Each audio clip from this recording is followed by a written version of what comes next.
Ով է այս մարդկանց ճամփելու, ով է ազգային ժողովում սխմելու կնոպկեն։ ՔՊՆ գնալու սխմի, որ գնան։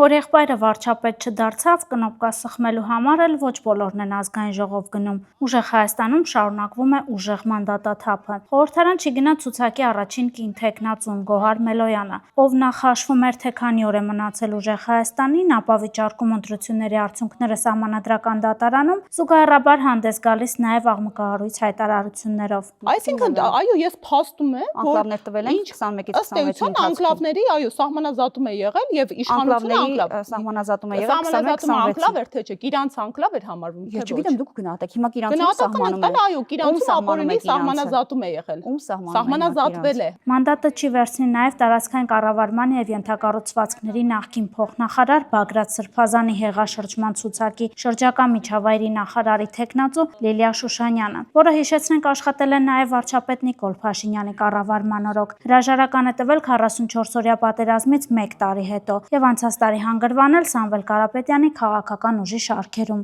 Աներոջ եւ Նարեկ Կարապետյանի հետ զրույցից հետո մանդատից հրաժարվել է նաև Գյումրու քաղաքապետի պաշտոնակատար Ավետիս Առաքելյանը, ասում է չի կարող թույլ տալ, որ քաղաքը կոլապսի ենթարկվի։ Ավետիսյանը հիշեցնենք նախընտրական ցուցակի 8-րդ համարն էր։ Ինչ ձայնագրություն, ես չեմ հասկանում, մի վարգամ էլ լսեց ձայնագրություն, մեմ խշխշ, մեմ ձայնագրություն բերեցին որ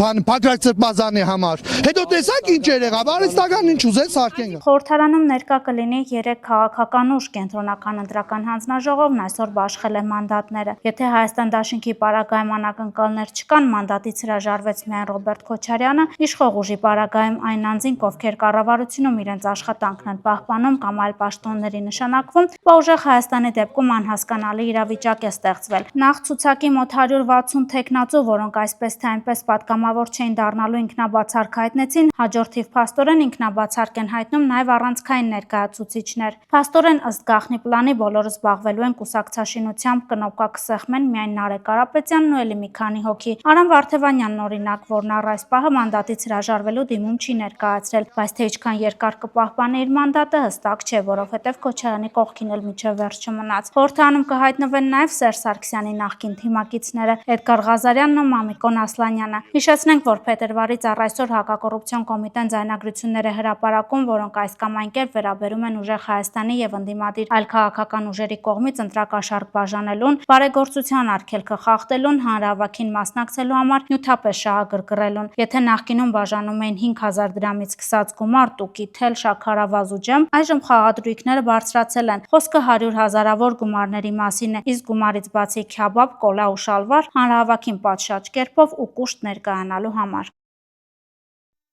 Հավանիչ տեսանյութը եւ բաժանորդագրվիչ նորությունները բաց չթողնելու համար։